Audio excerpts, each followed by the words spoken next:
I know that some in our audience know the finer points of hockey. The Chris Johnston Show. We are your friends. The biggest stories, bringing you inside the game. What did you hear? The Chris Johnston Show. Powered by Sports Interaction. Wanna bet?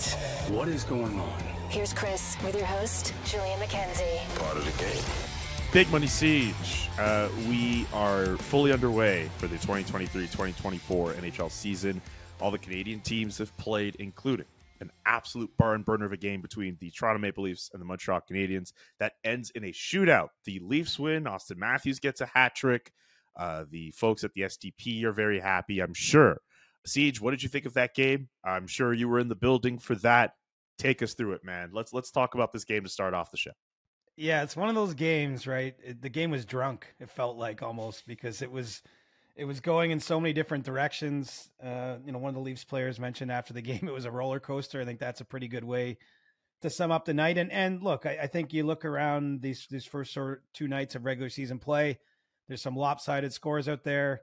I think that there's a lot of work for the coaches, or a lot of material for the video coaches to dissect for their teams in practice, because I think, let's face it, systems play isn't down to normal at this time of year. And so I would take a 6-5 game. Some of the most famous games in NHL, in hockey history, because it's international hockey mostly, have finished 6-5. I think that's a great scoreline in general, because usually there's some back and forth in those kinds of games. And, for the Leafs, I think it says a lot. They scored 2 goals with the goalie out, saves the whole evening, because had they lost that if there's an empty net goal and they lose 6-4 or something like that, I mean, it's a totally different feeling, but they managed to somehow steal the 2 points. And, just a nice opening night. I think a lot of players had some good moments. Obviously, Matthews with a hat trick. I thought Juraj Slavkovsky for Montreal actually showed really well in that game. And obviously a lot of attention on him, the 2022 first overall pick, who I know is under a pretty intense microscope in Montreal with his development, still a very young player, but I thought it was a strong start to the season for him and his line for the Canadiens. And, let's face it, that game will be fun, because most of the rest of the season won't look like that. So I think that's part of, it's just great to have real games back, to have the energy in a building like that. And especially a third period where, one team comes back and ties it in a pretty entertaining overtime, and it ultimately ends in a shootout. We even had an offside review. Don't you just love offside reviews? Yeah, going way back, I've not been a fan of these. The tricky thing I will say for the league, if you don't want obvious offsides missed, especially in big games like a playoff game. And the problem when you have review is then you also have to have sort of some of them, the more small details called. I mean, in this case, it takes a goal off the board for Montreal. It would have been 3-0 at that point in time. 5 minutes into the second period, it could be, that might've been the night. Who knows? That might've been enough that the Leafs would go away. And the momentum really turned after that goal came back. There was no controversy about the call. The league got it right. But, I think it's still a tough one in the moment, because, I think the goal that Cole Caulfield scored, might've come 10 or 15 seconds after the missed play at the blue line. And, obviously didn't directly impact the goal itself. But Montreal still got back in the game and got another 2-goal lead and didn't manage to keep it. So yes, I don't love those reviews. And I think in general, look, we want more scoring in the sport. And so some of them are just so fractional. Like it's so minute that the human eye can't even detect it, and play just goes on and everything's fine.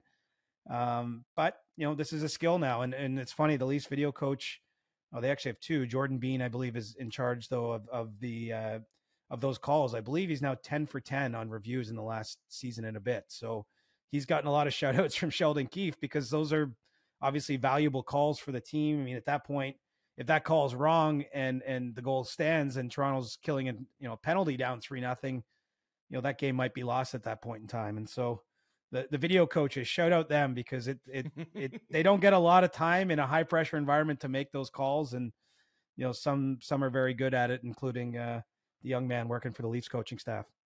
The goaltending, I'm sure both goalies, Ilya Samsonov and Jake Allen, would probably not like to think about that game, considering the goals that they allowed. I saw some of Ilya Samsonov's comments about how he wants to forget that game. I can imagine for the Canadians having that 5-3 lead as well. Not ideal for them to lose that, but still just just nice to have seen an entertaining game, but also on the Leaf side with Ilya Samsonov, I would like to know more insight on how you think he played and how you think he took that game. Well, here's the problem, right? He didn't have a strong finish to the preseason, and you say, well, it's just preseason. You know, how much does that matter? And then, you know, opening night, you know, look, he was a victim of some terrible giveaways in front of him, a couple bounces on the goals that you almost don't fault the goalie for, but he didn't look very comfortable in the net, and he certainly didn't. A few times, you know, caught sliding way out of position, and you know, he's very. I don't know if you know him, Julian, but he's actually a pretty funny guy, and he said something to the effect after the game. He's like, tough night for the goalies, especially the Toronto goalie. So he called his own number on that one. I mean, I don't think that you need to have a high level of understanding of how that position should be played to know that it was a difficult stretch for him. And, you know, I think this will be a storyline that let's let it marinate. I'm not making any hot takes out of one game or even a couple of tough preseason games, but, you know, I think the Leafs, like a few other teams around the league that have high expectations for the season, you know, still have kind of question marks in net. You know, how things turn out. Samsonov had a really strong regular season for Toronto last year, played well in their victory over Tampa in the first round and was ultimately injured, you know, come the end of the season. You know, but he's had, I think the question with him is, can he play 50 games or so? Can he be sort of what we would call a number one in today's NHL, where that's, you know, roughly the number of starts? He's never played that many in the past. Can he stay healthy? Can he perform to that level? Can he handle the expectations? You know, it was a year ago, hard to believe, when the Canadiens and Leafs opened the season, it was Matt Murray in net for Toronto in that game. You know, some might forget that Samsonov started essentially as Toronto's second option last season, pretty quickly took over, you know, once he got healthy as the starter for the team. But I think he's still got something to prove there. That the backup is Joseph Wall, who had a great year last year, but, you know, hasn't proven himself at the NHL level. And of course, they've got Martin Jones as their third option in you know, with the Toronto Marlies. But yeah, I think it's fair to say that this will be a hotly debated and scrutinized position for the Leafs. And, you know, you don't want to let up 5 on the first night, but I guess if you get a win, at least that it's something to build on if you're in Samsonov's crease. And Auston Matthews, who may or may not be a topic of discussion in Sports Interaction coming up. Him getting a hat trick over the Montreal Canadiens. He's starting that attack for a Rocket Richard Trophy. And obviously a good start for him for the season. Absolutely. And look, the first goal was his 300th in the NHL. And, you know, he's the fastest ever Leaf by a long shot to get to 300, 200 games quicker, give or take, than Darryl Sittler did it. Fastest ever American-born player in the NHL history to score 300 goals.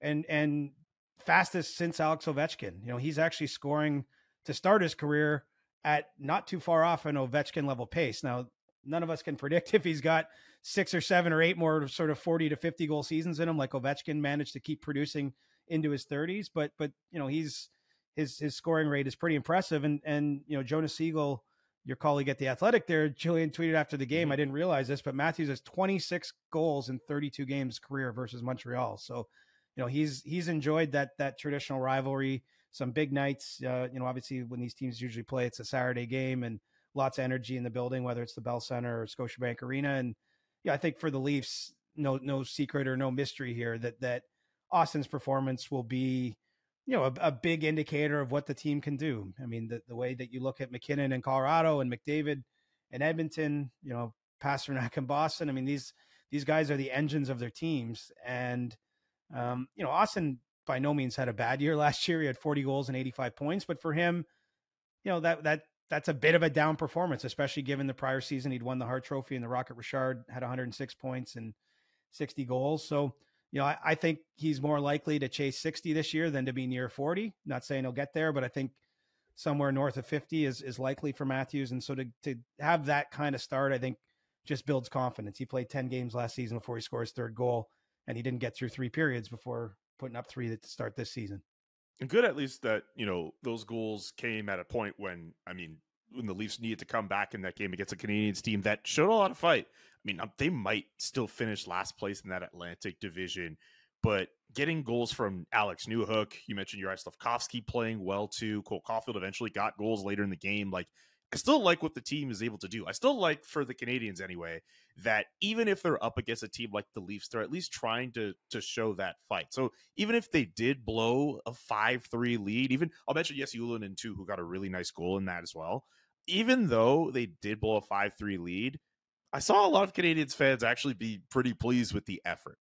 Well, they should be. I mean, look, Toronto's high level talent probably ultimately won the game when you look at it on balance, and so that's sort of what you expect to happen. That's where the Canadiens are going to look to get to. But this is not a tank kind of team, right? I think the Canadiens are very realistic about where they're at.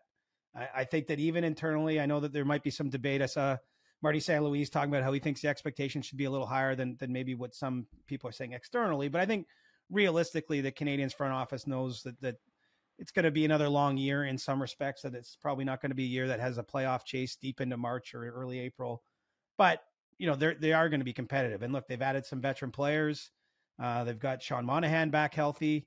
This is not, I don't think this is an attempt to race to the bottom and try to win the right to draft Max Celebrini or whoever ends up being the number one pick in the 2024 NHL draft. So, I'm with you. I think from a process standpoint, if you're the Canadiens, you like that game. A lot of things went well. They still had the ice pretty heavily tilted against them and, couldn't hold a lead. But, when you see the players that were on the ice when they scored, I mean, that's maybe on some level to be expected. So I think that it's a year of growth for especially the younger Canadians. And, no one likes being way down at the bottom of the standings. So, I would expect that they will exceed last year's point total.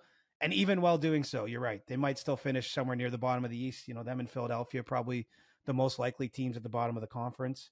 Mix in San Jose, see what Anaheim does this year if we're looking league wide. Columbus is trying to take a step forward, but I think you'll see a lot of the same teams near the bottom of the standings. I just don't think it'll be as bad a year in some of those places as it was last season, just because of Connor Bedard and some of the things that went on league wide.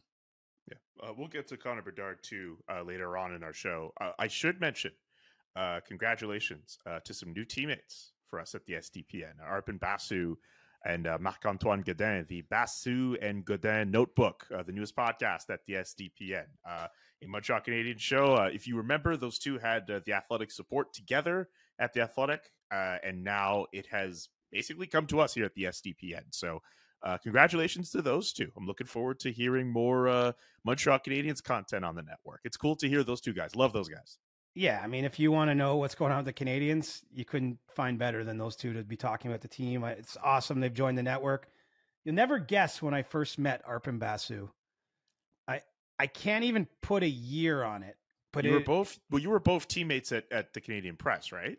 So in a matter of terms, yeah, he was actually a stringer, we called him, like a freelance writer, yes, covering Montreal Expos games when the Expos were still in town. And I was RIP. a young sports desker taking calls from Arpon in Montreal, filing on the Expos, or he might have done some Alouettes back in the day, but I remember more being a baseball writer. And so we go back at least 20 years. So I've got tons of respect for Arpon's work. And I think it's what him and Marc-Antoine will bring to the network is going to be fabulous. I've done both of your jobs. Like I've been in Arpon's role as a stringer, and I've been on the desk at CP. I know what that's. I bet you worked were your shifts like 7 p.m. 2 a.m. Do you get those hours? Back in those days, there was one shift that was 6 till 1, and then there was an 8 till 3 was the final. So I was either the latest shift. I was most often either 6 to 1 or 8 till 3. Jeez, yeah. But honestly, lots of great learning for me in those days. I was young. At CP, you wear a lot of hats. You're obviously editing stories like the ones Arpon would have been filing, but maybe someone puts out a press release announcing some news. You got to write a really quick 3 or 4 or 5 paragraph story. All kinds of different skills that still serve me well today. So I really treasure my time at CP, and I look at the people I worked with there. Julie Scott, who's now one of the senior editors at the Athletic, Shai Davidi, who's the great baseball writer at Sportsnet, Pierre Lebrun, my colleague at TSN, and yours at the Athletic. I mean, I those were my colleagues. Arpon, it really was a great place to learn, and I was obviously surrounded by people that have gone on to have a long career. And anyway, I didn't mean to turn this into story time. That's fine. That's totally fine. Story times are always welcome on the CJ show. I'm just reminiscing of meeting Arpon all those years ago, and it's just funny how the media world goes, and you end up seeing the same faces over and over and over again. Okay, one more thing before we go to Sports Interaction. Give me your thoughts on the new Toronto Maple Leafs goal song. So we talked about it on a previous episode, and they've changed it. Hall & Oates, no longer the goal song for the Leafs. At least one I saw on the interwebs being spread as the goal song, Pursuit of Happiness by Kid Cudi. I would love your review of that song. I got to say, I really liked it. I thought it was a good vibe. I was not banging the table saying we got to change this goal song. Like, this was not, as I said to you, like, I was very ambivalent, but I don't think it's the worst thing to freshen it up. It's been a lot of years of Hall & Oates. Kind of the one thing I'll say about the Hall & Oates song, it kind of reminds me of those pandemic days, like just being in an empty building when they'd score. Like, and I don't want to remember anything from that time, really. Jeez. It just like, I think it's nice to have something fresh. And I found that to be a pretty catchy song. And finally this issue can be put to bed, because this sucked up a lot of oxygen around Leafs Nation here the last few weeks. Well, I thought Justin Bieber would have ended up having a goal song. It seemed like that Instagram post he put up saying he was looking forward to hearing Hall & Oates. It felt like that was enough of a clue that something was going to happen, but I don't know. Well, maybe Leafs there is a possibility. The Leafs, I don't know the full extent of it. The Leafs are going to have a few other goal songs, like on certain nights, and it's going to be switched up, and so maybe there's still some room to get the Biebs in there. We'll see. We'll see. Anyway, let's get to Sports Interaction with David Bastel. We still have a lot of other topics to get to. Connor Bedard will come up. We'll do another roundup, but we'll do a roundup of some of the other Canadian teams as well. Owen Power signed an extension, and we have to talk about Pride Tape and the story with that. It's all part of the game. Yeah, I just gotta go hard. Welcome to You Can Bet That with David Bastel. Remember to hit up sportsinteraction.com/SDPN for all of your gaming needs. DB, one race we have not talked about yet. Who's going to score the most goals in the NHL this year? Auston Matthews and Brock Besser looking like the early favorites out the gate. Tell us who is the betting favorite to win the Rocket Richard this year. I was going to say, despite that effort against the Oilers yesterday, Brock Besser is not number one. It's Connor McDavid right now. He's paying a $3.25 at Sports Interaction. Interesting enough, Auston Matthews coming in at number 2, and he had that hat trick against the Montreal Canadiens on opening night. He's right behind McDavid. A lot of our odds makers are saying this is a 2-horse race. I kind of wanted to get your take, because this is one of the more interesting battles. It's not really one of those that you obviously you don't vote on it. You see who's number one, and if it's number one, it's number one kind of thing. We've seen ties as well. So our top 5 list: McDavid, Matthews, Draisaitl, Pasternak, and Mikko Rantanen, who's also off to a pretty decent start, CJ. Yeah, I was going to say, don't sleep on Pasternak. He's got his name etched on that Rocket Richard trophy from a couple years ago. He had a couple goals on opening night for the Bruins. I think that he is someone to watch. And then obviously Matthews, right? I mean, he had a 40-goal season last year. For him, that's a down year. And, I would think that, well, he hasn't come out and said anything publicly, that he's pretty motivated to show that was a one-off. And, all indications are he's healthy. And when he's got 3 in the first game of the season, it might suggest he's got a big year ahead. And DB, it's an AFC West showdown in Thursday Night Football. Kansas City taking on Denver. Who you got?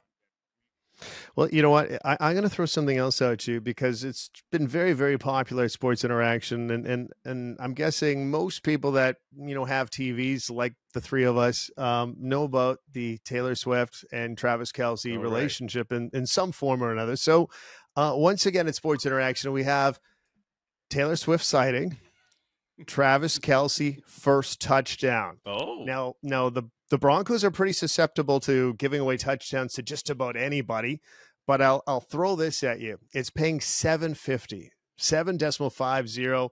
That's 7.5 times your money. I'm not sure if Taylor Swift is going to be there, CJ, but Travis Kelce scoring a touchdown, perhaps the first touchdown, that might be even a better bet. Yeah, I like that one. I don't have a radar on Taylor Swift, so I don't know what city she's in. I don't know where her tour's at, if she's got time off, but it seems like she's been making the effort to be to those games, and I'm with you. I mean, if you're going to have anyone on Kansas City scoring the first touchdown, I don't think you can go wrong with Kelce in a game. Don't forget to check out sportsinteraction.com/SDPN for all the best odds before game, in game, and the best props. sportsinteraction.com/SDPN. Thank you, DB. Thanks, guys. Siege, when we look back at everyone's cup picks, a lot of people said Edmonton, Carolina. And one game does not ruin a cup prediction. But I'm pretty sure a lot of people who picked the Edmonton Oilers to win would have much rather they had a better start than what they had against the Vancouver Canucks. An 8-1 loss at the hands of the Vancouver Canucks. What the hell was that? It was shitty. That's what Brett. Brett Kulak said. That's a very good term. Shitty. I mean, come on. I'm not even sure what you could do to, like, how can you explain that kind of start? I mean, the Oilers played well in preseason. Obviously, I think they've earned a lot of the hype around them. This podcast, we were among those saying that we think that they could be the team that ultimately lifts the cup. And that, of course, can still be the case. I mean, this might end up being a footnote to a fantastic season, just, getting their lunch handed to them. And I think it's kind of interesting. Vancouver is actually in Edmonton now on Saturday night. So you don't even have to wait to get another look at the team that just humbled you in your season opener. And it's just amazing how you go through 3 weeks. I think the Oilers largely it's good stories in their training camp. Obviously, Jack Campbell had a strong camp, ends up earning the start in game 1. It's all harmony, lots of talk about how dialed in McDavid and Draisaitl are, excitement around, some of their additions like Connor Brown in the offseason and the things that he can bring to the team. And then you lose 8-1. It's just like, whoa. So yeah, I'm not sure that I have an explanation. I did manage to catch a lot of that game after attending the Leafs and Canadiens game on Wednesday night, but I can't explain what happened other than they got thoroughly beat. Vancouver was full marks. Campbell gets pulled in the game. Stuart Skinner comes in afterwards and he gets hung out to dry too and lets in 4 goals. So, only one way to go for the Oilers from that performance. And, I'll be interested to see how they respond right away, especially getting the Canucks in their next game. Let me ask you a question. All this show is really me asking you questions, but let me just ask you this one. Yeah. Let's imagine you are in the media room after that game and Rick Tocchet comes up to the podium and he tells you that he had to pull his goalie because he was dehydrated, had the flu, and threw up in his mask. Is that too much information for you? No, because at the time, I mean, it sounds awful, and I'm sorry that Thatcher Demko had to go through that. But at the time, you're wondering why he got pulled, right? I mean, it was kind of unclear in that circumstance. You're wondering about an injury or if something else was going on.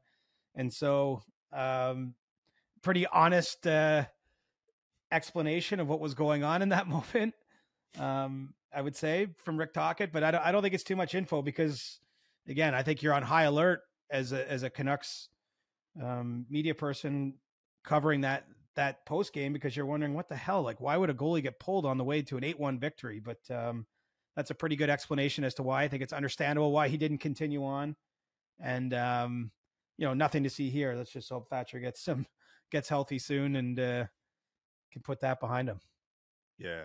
I was watching the Flames and Jets at the same time as that Canucks Oilers game was happening. And one reporter who normally is around the Oilers, Derek Van Diest, we were just talking throughout the game and he kept mentioning that I believe the Oilers have like a fan autograph signing today at West Edmonton Mall. Could you imagine being like Connor Exactly. Could you imagine you have you get your ass handed to you the night before. You got to wake up. You got to sign these autographs all day. I just hope they're nice. Yeah, you got to feel like your tail's between your legs a little bit when you're doing that. I mean, look I think some losses are so bad though. Like it's almost just like, all right, let's just call it what it is, right? I mean, there's no finding a silver lining in a game like that. I don't think that there's any one or two individual performers we can identify and say, well, at least this person, played well. I mean, it just was a total stinker from top to bottom. And so in a strange way, I sometimes think it's easier to throw those games out and start fresh than maybe a game like the Leafs game, right? Like the Leafs can feel good winning 6-5, but there was so much bad in that game for what's supposed to be a good team. Like, sometimes maybe winning that game doesn't get your attention the same way on some of the details. And we'll see how the Leafs progress out of that with Minnesota coming to town on Saturday. But, I think in Edmonton's case, like they're going to get back to practice and I mean, they'll go through that interview or that autograph session.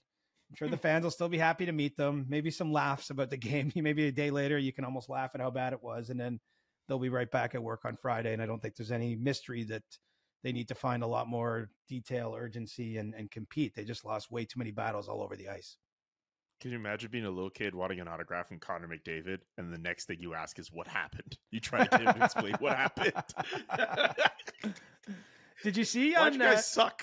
Did you? You might not have caught this clip, but Joffrey Lupul recently was on the Missing Curfew podcast, and he was saying that when he was a Leaf, he was a Leaf for a number of years there. That sometimes you go out to like a bar or whatever after a game, and the odd fan would be like, "You guys stink," or "What's going on with the power play?" And he said he never used to understand why fans did that. He's like, I never understood why fans cared that much. Like, why bother?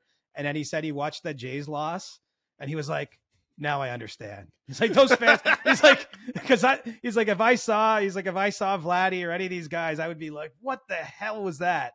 And so I thought that was a funny kind of reveal from a former player there. But yeah, I mean, I think most fans, let's face it, are really nice. I mean, look, I got people yelling at me on my Twitter feed sometimes, or making cracks about whatever, my height, Pickett, all this gray in my beard. And people make jokes about your height? Oh, over the years. Yeah, like whatever. It's low hanging fruit. I'm not I mean, this is a Short Kings podcast. We own that with pride, but like I'm 5'9". I'm like barely a short king. I don't even think I am, really. Oh, you're a short king. 5'9's not that small. Yeah, anything under 5'10" is a short king. Okay. All right. Okay. What are you trying to? Wait a minute. So no, if that's the rule, I'm not trying to fight it. If that's what it is, I'll accept it. I'll accept it. Are you trying to distance yourself from the whole Short Kings thing? Like we used to wear this as a badge of honor around here. Yo, someone in the chat right now is saying that I'm not 5'9". I am 5'9". I don't think you're 5'9" either. I didn't even want to go there. Producer Nick, stop this. I'm 5'9". I'm taller than CJ. Bring Nick in here. I want Nick's voice on this one. Like, what? Can we bring Nick? Are you willing to bring your voice into this? Just even if you do sound like we need someone to adjudicate this madness. Nowhere. Oh my God. Okay, 5'8" something. Okay, stop this. Stop speaking bad on my name, please. Anyway, I thought you might be like 5'7", honestly, but I'm not 5. If I'm 5'7", you're 5'5". Dude, I don't think you're that much taller than me. I'm not even sure if you are taller than me. I am taller than you. We've been through this. I don't know. We're gonna need a camera and some proof when you get to Toronto next. Okay, well, that's gonna happen sooner rather than later. Anyway, yeah, as I mentioned before, I was not watching the Oilers and the Canucks play each other because I was watching the Flames and the Jets. What? What were you gonna say? What were you gonna say? Well, anyway, I was going to say something.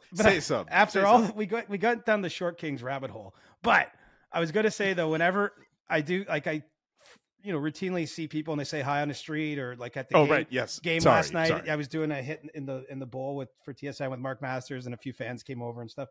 Everybody is always so nice in person. So like I would imagine, even if you're an Oiler, the day after an 8-1 season opening loss, 99.9% of the people going through that autograph line are probably just happy to meet you, looking for a selfie.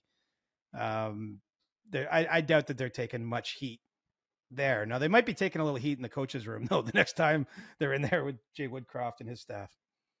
Yeah. Sorry. I didn't mean it. No, I generally didn't mean to not let you finish your story. That's actually, I'm not surprised. You're a very likable human being, CJ. So I'm not surprised that people would come up to you and be like, hey man, like, can I get a photo with you? Everyone's nice. It's funny. Like I had two people yesterday, two fans was like, hey, I met you in this other place this time. It's funny how that is. I don't know. It's a small world, man. Did I tell you about, and then we'll get back to hockey. Did I tell you about the time I went to a Blues Fest in Ottawa, and I was watching, it was Foo Fighters this year. And these two women behind me, they recognized me. They're like, we know you from the CJ show. Like in the middle of this crowded ass festival. Wow. These two fans. That's insane. Did they tell you more? Was it my sister? She lives in Ottawa. No, they were just like two cool people. I was just hanging out with, Joshua Clipperton, Sarah Jean Mayer too. One of my colleagues at the Athletic. We were just watching the show, and these two nice people just came up to me. They're just like, "Oh, we see you on the CJ show." They're just fans of the show. I love that. Yeah. I hear a lot of that actually. Like, honestly, I'm not just making it up because of the medium we're at. Like a lot of people when they walk by me, they're like, hey, CJ, I love your podcast. Like I hear like I used to get it, like, go back 5 years and be like, hey, I love seeing you on Hockey Night in Canada or whatever. Like people say TV, but I'm not hearing the TV as much these days. I don't know. Maybe people aren't watching. But yeah, I'm just glad to know the fans are enjoying the show. Thing. Yeah, we appreciate you all, whoever who listens, whoever watches. We really appreciate. We also guys. understand So, if you're rattled by Julian trying to claim he's 5'9" and that he's not a short king. But yeah, I also understand there are probably people who are still rattled at the fact that you only put pepper in your food. But you know what? That's a whole other discussion for another day. That's your dad. Let's talk about the Mr. Flames McKenzie. and the Jets. Yeah. My dad was like, look, when you come to Montreal, we can set you up, okay? I didn't say only pepper. I just was citing like one spice that I would put into food while preparing. Okay, then what other spices? That's an opportunity. That was an opportunity for you to say everything that you put in. You don't just say pepper and let that hang. Okay, this show's getting off the rails, CJ. I like pepper.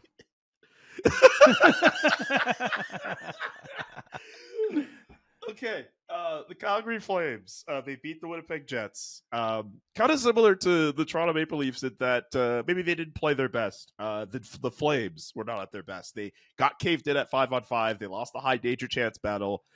Jacob Markstrom allowed a really bad goal in the first period, but they still won that game. They battled back after the Jets tied it, and multi-point games for Andrew Mangiapane and Elias Lindholm. Jonathan Huberdeau at the end too. I don't know if you saw this, CJ. I'm not trying to make light of anything, but like Jonathan Huberdeau had like a wide open net and tried to put it in and went off the post, and Andrew Mangiapane put it back in on the rebound. And that might be the funniest assist I've ever seen. But all that to say, that top line came through when it really mattered for the Calgary Flames. Right. And look at anyone paying attention. I'm high on the Flames this year. I'm expecting a big year from them. I think last year's the outlier, not the start of a trend or telling us where the organization's headed. And you're right. Good win. I mean, what was it like in the building? What was the vibe like? Obviously pretty touching tribute with Chris Snow's, widow and his children there to start the game. I mean, what was the arena atmosphere like on opening night in Calgary? Yeah, we have to talk about that tribute first, because not many dry eyes for that tribute to Chris Snow and seeing Kelsey and her two kids on the ice dropping that puck for the ceremonial face-off. That was a really good moment. We've seen a few pregame tributes throughout preseason, and obviously for this one to start off the year, that was really touching. And just to see all the fans get up and do a standing ovation for them, really touching to see. Today is also the memorial service for Chris as well in Calgary. So really difficult time, obviously, for that family. But I'm really happy that the Flames have been able to take time to celebrate Chris as much as they can. And then as the game went on, I thought they were in good voice. I thought it was a good game. There was some good energy.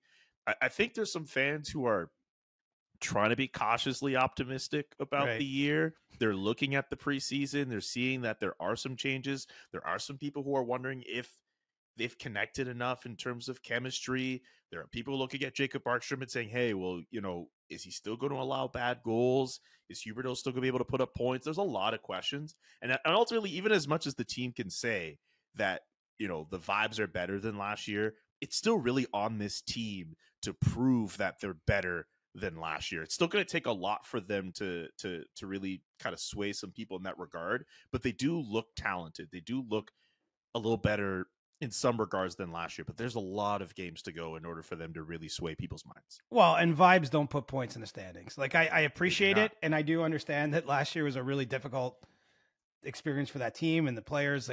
That's all real, but just because you feel good at work doesn't mean you perform well all the time either. Right. I mean, if it was that easy, every team would have great seasons, right? There's a lot more that goes into it. It's a new coaching staff. I mean, I think it's exciting, and I can understand why there is some trepidation, right? Like you feel like maybe you touched the stove last season if you're a fan there in Calgary, and you don't want to burn your hand again. So, yes, Flames puns included for free with this podcast today. But you probably want to be a little careful about not getting too carried away. But I think there's reason for optimism. I think it's a pretty good time in Canada right now. Like, I don't know. We'll see if Vancouver, it's hard to be critical of them when they just put up 8 on Edmonton, but we'll see how things go there. Ottawa's in a tough one out of the gate, like not having Shane Pinto sign, having to dress a skater short to start their season in Carolina on Wednesday. I mean, Like there should be considerable heat on the way they've managed their salary cap and the way they put themselves in this position where Shane Pinto's now in Ottawa skating, getting ready for the year, and they can't sign him because they don't have the cap space, and they didn't have enough cap room to dress 18 skaters, and they lose on opening night against the Hurricanes. But I still think Ottawa, we should be pretty optimistic on them. And then obviously, Toronto and Edmonton, 2 teams trying to win a cup. I think Montreal, everyone's on board with the plan. And Winnipeg, they got the big horses signed live on Monday's show of the CJ podcast here. Wild reaction. The Jets looked good, by the way. I need to give them credit too, because they looked really good, even though they didn't get that win. But just the pace that they were able to play at, the offensive chances they were able to get, they actually looked really good yesterday against the Calgary Flames. I need to give them that credit. So how many playoff teams do you got in Canada this year? Toronto's a playoff team for me. Edmonton's a playoff team for me. Calgary's a playoff team for me. I think I have just those 3 teams because I'm not sure. Well, Ottawa, I still don't know. Winnipeg, I don't think they're a playoff team. Montreal's not a playoff team. Vancouver's not a playoff team for me. Ottawa's the only team. You're going with 3. Yeah, 3. Ottawa is the one team I was all in on them making the playoffs last year, and I'm not interested in getting burned again. Well, mark me down here. CJ's picks. I'm going with 5 Canadian playoff teams. So Montreal and who else will miss? Montreal and Vancouver I've got missing. I think Winnipeg sneaks in, Edmonton, Calgary, Toronto, and Ottawa.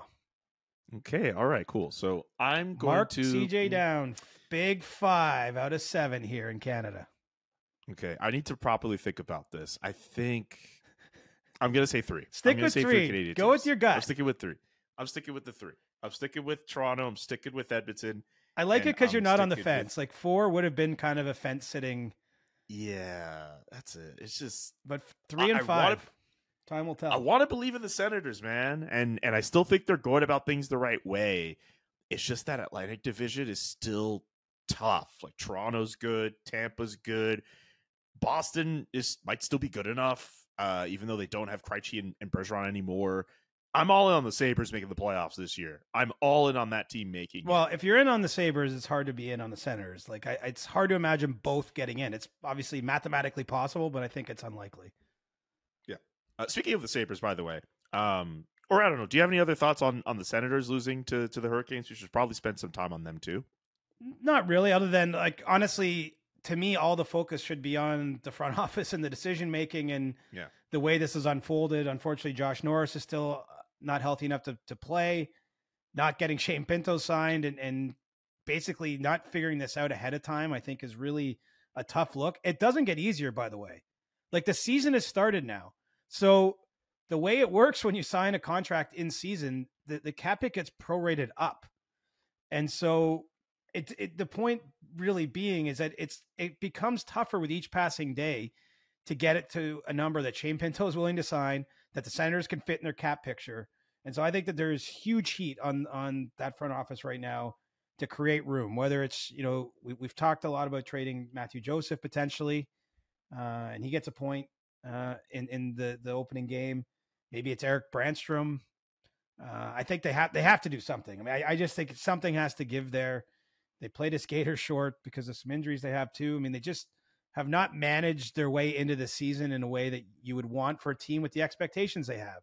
And, I don't know if I bang this drum enough. Like Shane Pinto's like a legit player for them. Like this is not someone that you can put yourself in this situation with. And so whether it was the Kubalik, getting him the trade for DeBrincat, the choice to sign Tarasenko at $5 million, like they just didn't manage the cap picture well enough. They didn't project properly. And now they put themselves in a really tough spot with an important member of the team, a young member of the team. And I mean, they're already under the gun. It's crazy to say one game into the season, but this is the NHL. I mean, someone's going to lose 3 in a row out of the gate. I'm not predicting it's Ottawa, just saying in general, and there will be legit heat in that market. Like that's how it goes. So, I don't have a lot of specific thoughts on the game against Carolina other than they didn't bring their best team to that game in part because of how they've managed their salary cap picture. And it doesn't seem, by the way that you're talking, that Pinto and the Sens are any closer to getting a deal done. Well, I think they are closer. I mean, the fact he's traveled to Ottawa, like he's willing to sign the contract.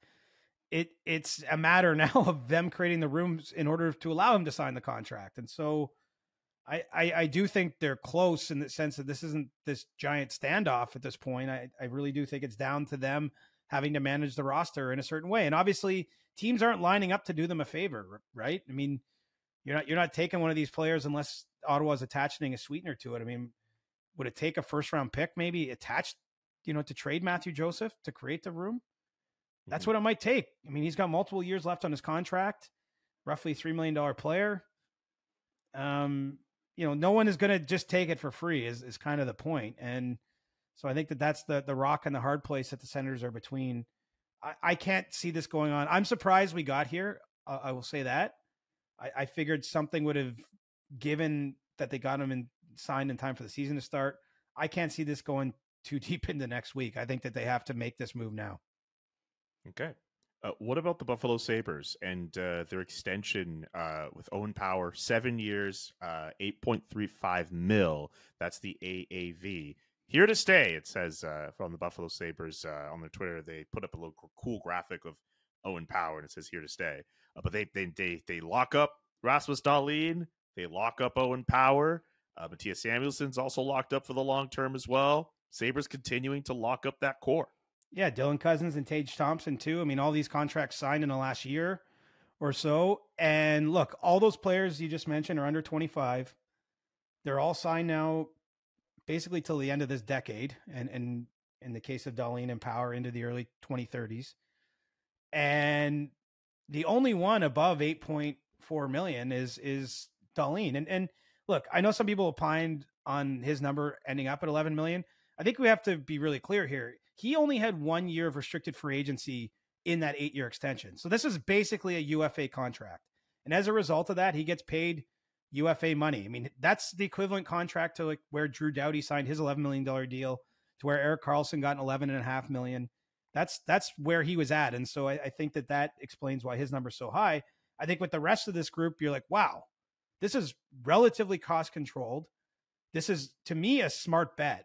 I mean, I can't tell you for sure that those players will become good enough to be the core around a Stanley Cup, but I think it's reasonable to think it could happen. Like, I don't think it's a lock and if this is sports and these are human beings and things happen, but I really like the kind of cost certainty that Kevin Adams and his front office has set up here, because now it's very clear, what they have to do. They know what their big expenses are. Now it's just about, obviously providing the right players around them. They're going to have to make trades. They're going to have to draft and develop other players. All these things will happen over the course of this 5, 6, 7 year window, but it's a long window where I think they should be a team that has a chance to win the big mug. So, I mean, I like the deal. I like the kind of the spirit where they get both players done before opening night. And, removes questions, removes any sort of doubt about this. I think there should be a ton of optimism around that team. So this has been a pretty smart cap management strategy, in my opinion. We'll see if it works out. As I say, these are all sort of bets, and they may not all pay off exactly as you'd project, but, having Power and Dahlin on your blue line to build around, Thompson had a massive year last year. Cousins looks like a great player. Samuelson signed at a reasonable number. I mean, this should be the core of a team that can do some special things together. Let's move on from one young player to arguably the biggest young player in the moment right now. Connor Bedard in Chicago gets his first assist against the Pittsburgh Penguins earlier this week, scores his first NHL goal against the Boston Bruins. I'm sure you've seen that photo of him holding that puck with the stone through face. Gritted teeth. Yeah, pretty much trying to hide whatever smile he has. What are your thoughts on Connor Bedard's first real week in the NHL? So this is legit. This is what legit buzz looks like, right? I mean, I think it was the highest rated ESPN game. Highest rated regular season game. That wasn't like the Winter million. Classic. Yeah. The Chicago Pittsburgh game, 1.43 million people tuned in on ESPN. So this is a story I heard. So the opener in Pittsburgh, that game was broadcast nationally by 3 different networks because you had TVA there as well. in addition to ESPN and Sportsnet. Connor Bedard did an interview at the first intermission, at the second intermission, and after the game on the bench. Like, I've never heard of a player doing that. He was also mic'd up in the game, as was Sidney Crosby. And apparently there's some really good stuff to come out of that. I know they played a little bit on the ESPN broadcast. I saw, they had him mic'd up when he had the assist on the Ryan Donato goal, his first NHL point. I mean, this guy is getting a level of attention really not seen, probably McDavid, but certainly Crosby. This is kind of what it reminds me of, maybe because he's in an American market. So he's getting, I mean, obviously all the special players, this being Canada, get a lot of spotlight in Canada, but in the States, I feel like this guy's actually really making a dent. And, it's going to be an absolute zoo. He plays here in Toronto on Monday. I think it's going to be crazy town, just given the number of requests he's under. And so part of, I think, his story as we watch him in the early stage of his career is just, how does he handle all of that? Because that's unusual. Most teams, Julian, I will tell you, will flat out not let you talk to the same player at one intermission and the next intermission. I mean, it's kind of understood if you're doing a Flames game and you get Kadri at the first intermission, you can't ask for him at the second intermission, no matter what's happened. But Bedard has been extremely accommodating. In the league, people that have been working with him really have nothing but great things to say about how he's handled it all. And, that's an aspect of what he's going through. I mean, on the ice, I know there's been a ton of attention. He has a tough night in the faceoff dot in the game in Pittsburgh, bounced back pretty well in Boston. It's going to be tough being a first line center right out of the gate. A lot of players in his shoes or skates get eased into the lineup a little bit better. Chicago just doesn't have that option with the roster that they have right now, but pretty strong debut, I would say, in the league. Did he have 5 shots in the first period or two of the game in Pittsburgh? He's not being shy. And, I think that this is a guy playing in a huge market in the US who's, I think, really important to the NHL right now. I mean, we shouldn't look past that. I think he's the rare player that might generate interest beyond, I mean, we kind of cater probably to the elite, like the extreme fans, right? That we're kind of in that group. Yeah. But I think he can draw in casual fans a little bit and in places maybe where the game isn't already popping. And that's pretty exciting for the league. Yeah, they need him to. I mean, obviously, it's on Connor Bedard to play well on the ice, but it's cool that the league is going out of its way to try to market this guy. That's what the league needs. They need these superstars broadcasted and having them be the main story, which will, with the next topic we're going to get to, I think might hurt that a little bit, at least at the start. But like for Connor Bedard, the fact that the number is as big as it was for ESPN on the debut, and while I think it's a bit tough for any rookie to go through a stretch where you're starting off with road games in Chicago, Boston, Toronto, Montreal, and Colorado, it's good exposure off the bat for this type of player. It's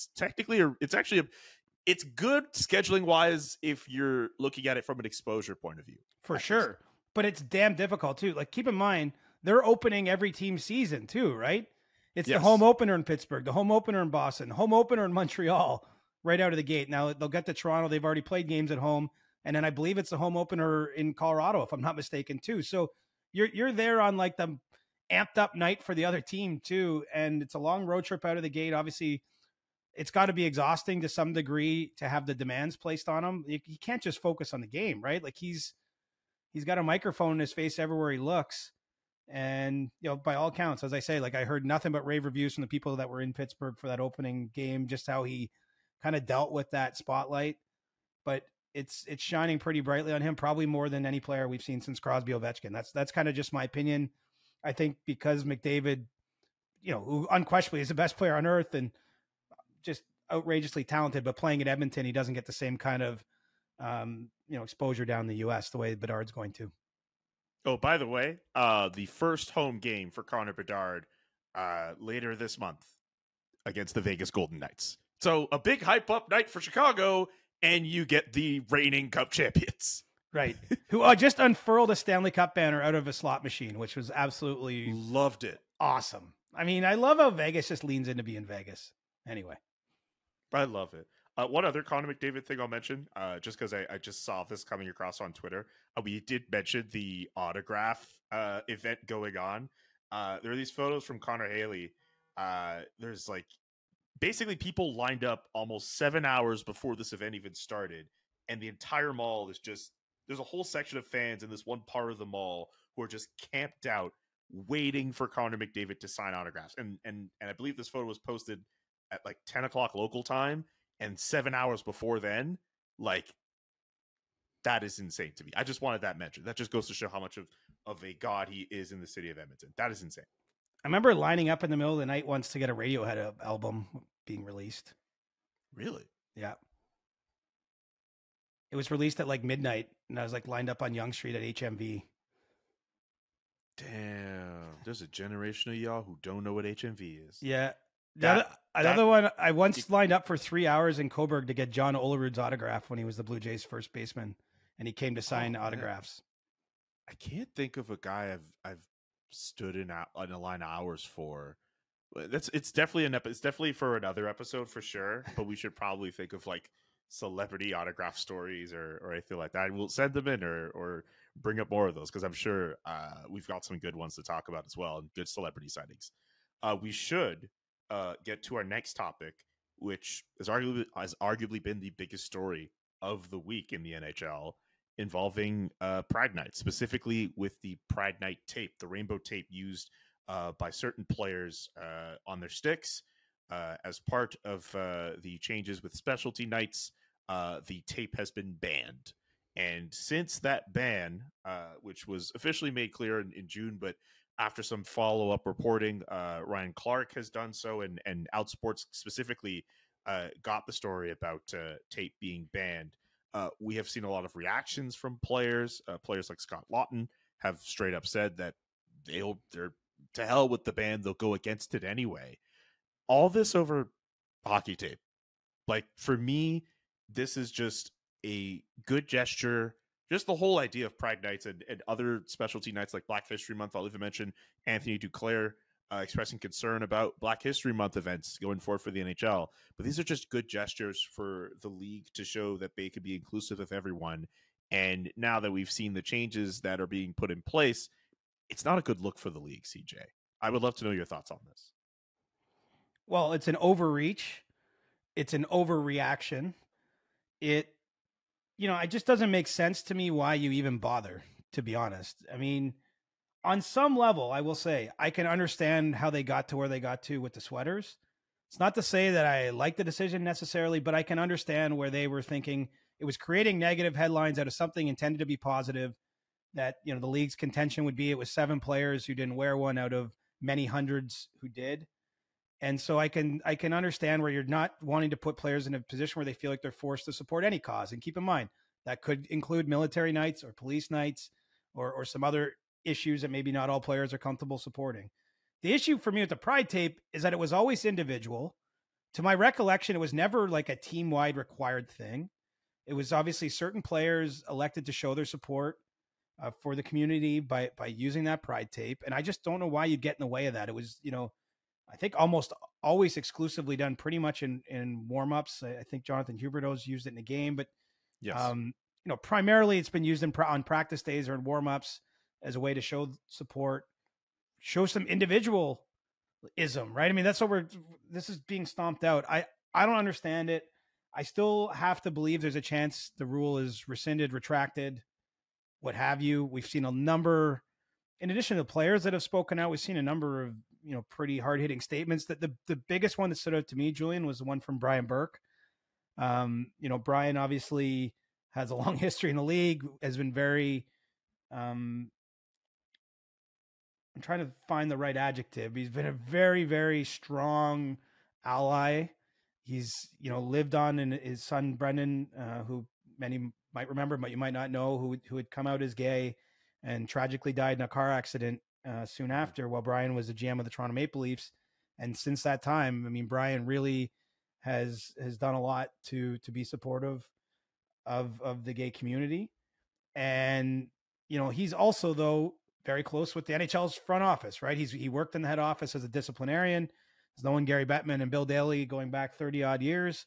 And he put out a pretty pointed statement. I actually bumped into Brian at the Leafs Canadiens game on Wednesday night in the press box. And, he basically told me, look, I waited 24 hours after this news came out to see if they were going to backtrack or maybe say we overstepped here. They didn't.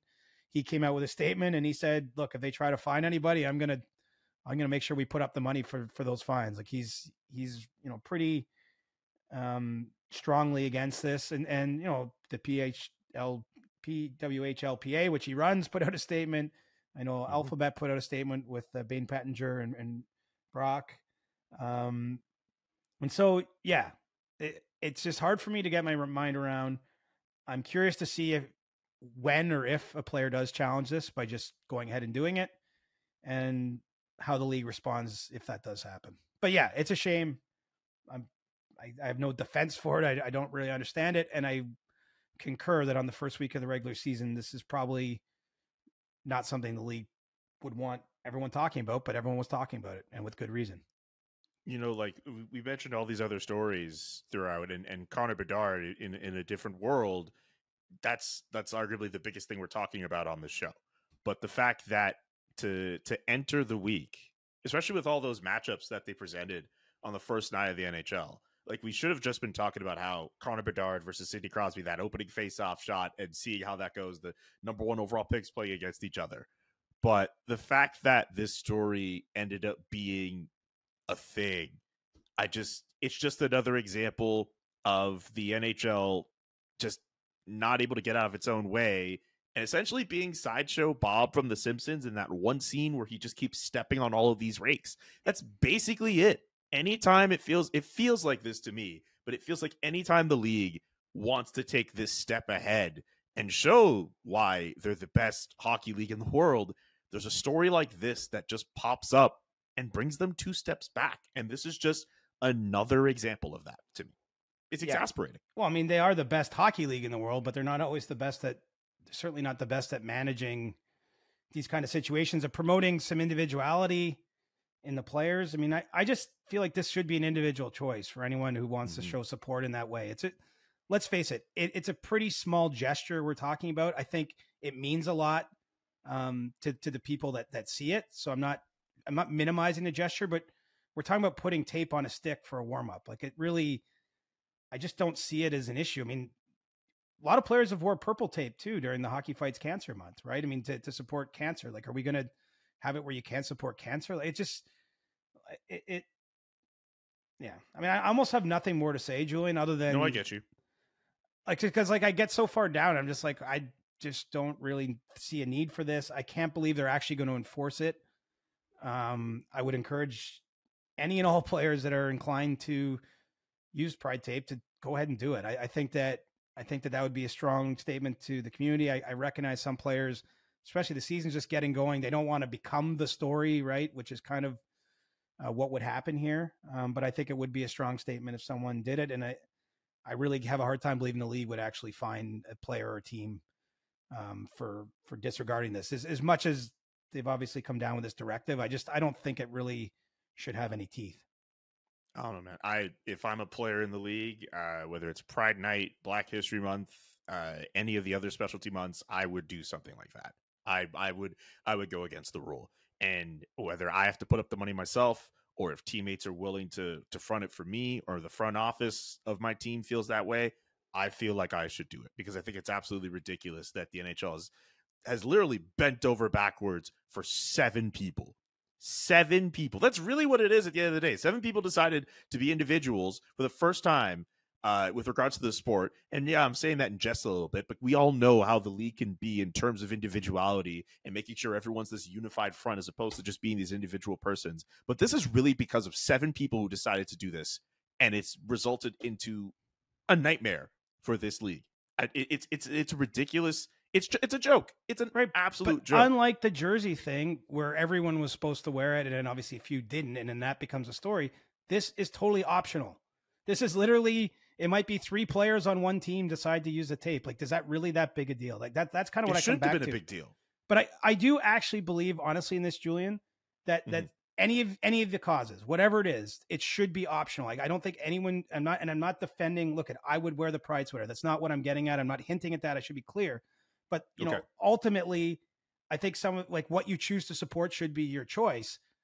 Let people again, it's such a small thing. Tape on a stick in a warm-up is just let that happen. Like, there's no reason that shouldn't happen. It doesn't hurt anybody. It doesn't harm anybody. It doesn't even single out the 7 people that you're referencing here. Because I just think it's silly to tell the players they can't do it. And that's why someone like Scott Laughton basically said, yeah, I mean, they can't really tell you. Like, they can say what they want. They can't stop him from doing it. I'm glad he said what he said. And I know there are other players who stepped up and commented on how ridiculous this is.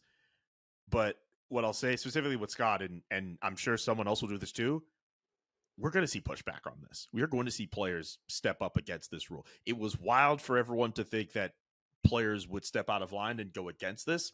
I no longer think it's far-fetched for players to step up and say, to hell with this rule. I'll pay what, fine me. I don't give a damn. Like, we're going to see this. I don't know when, but I'm sure on this podcast we will talk about this. I get nervous with each passing day that we don't see it. I'll be honest. Like, I know it's hard because you are bringing a lot of attention on yourself. Like, that's a necessary part of it. I'm surprised we haven't seen it already, honestly, in the first 2 nights of the season, but we'll be watching tonight and tomorrow and see where this goes. Let's see. And with that, we're right at the end of the show. So it's time for Stick Tap since it is a Thursday edition. Who would you like to give your stick tap to? Well, I mean, I might even be speaking for you. Probably the easiest stick tap to give out is to Scott Laughton, right? I mean, at least among the players I've seen quoted, obviously I might have missed something in the last day or two. It's been a busy start to the week. But, you know, he was the most forceful. He very clearly intimated that he wouldn't be adhering to this rule when it came time for the Flyers themselves to have a Pride night. And I commend him for doing that. I think hopefully more players follow suit, and it's not always comfortable putting yourself out there the way he has, but I think he's been pretty consistent in that if you know his track record at all, and he's been an excellent ally to that community. And I applaud him for continuing to do that, even as the noose is getting a little tighter around everyone in the league in terms of what you can and can't do. I echo your sentiments. I will also extend a stick tap to Anthony Duclair, who one quote I'll take from an article written by Sheng Peng, who spoke out about this as well. Anthony Duclair. For me, you're also banning Black History Month. I think we're taking a step back, a step backwards, to be honest. Like, and that needs to not be forgotten in all of this too. Pride Night is a massive night and a massive topic in all of this too, but there's genuine concern for so many other specialty nights and how players can express themselves, including Black History Month. So I'm happy that Anthony Duclair brought a voice to that part of the debate as well. It shouldn't really be a debate. We should be able to have everyone in the league express how they feel with regards to these nights. So the fact that it's become a story is a bit ridiculous, as you can tell from the way that Chris and I have been speaking on it. But I'm glad that we've been able to, show some stick taps to players who have spoken out and used their platforms over the last few days. Here, buddy. And it's good to have the games back too. I mean, this is a fun week, even amid that heavy topic. I have to say, despite that news, despite that dark cloud, this is the most excited I've ever been for an opening to a season. I don't know how to explain it, but I've just at the rink yesterday, I was in such a great mood, and I don't know. I can't really explain it, Siege. I've never been this excited to start a season. Not when I was in Montreal, even last year when I got in Calgary, I did not feel that same amount of excitement that I feel this year. And I can't wait for for more games to get going, more episodes to keep coming in. We'll get to trade deadline, All-Star game in Toronto this year, Heritage Classic at the end of the month in Edmonton. I'm really excited. Yeah, man, you should be. Look, you're finding your place. I'm sure you're a little more comfortable the second season around, being in the Flames beat writer. And, on top of that, I mean, it's good to be us. We're lucky to do what we do. And I'm glad you're feeling that way. Just let that gratitude shine through, my friend. Absolutely, man. If you have questions for CJ for our Monday edition, get them in now, whether on Discord or on Twitter. Just use the hashtag AskCJ, whether you use it on Twitter. Well, I know I keep saying Twitter, but you know what I mean. Yeah. X or whatever. You can still call it Twitter, I think. You can still call it Twitter. It doesn't matter. But yeah, get those questions. There's no one on earth, if you say Twitter, that won't know what you're talking about. If you say X, you might actually confuse people. What? Don't you mean? Yeah, I've never heard anyone say, don't you mean X? Anyway. We'll be back on Monday with a brand new episode of The CJ Show. For CJ, I'm Julian. So long and peace. The Chris Johnston Show. Powered by Sports Interaction. Want to bet? Inside the Game, twice a week. Follow Chris on Twitter @ReporterChris. And follow Julian McKenzie @JKMcKenzie. The Chris Johnston Show.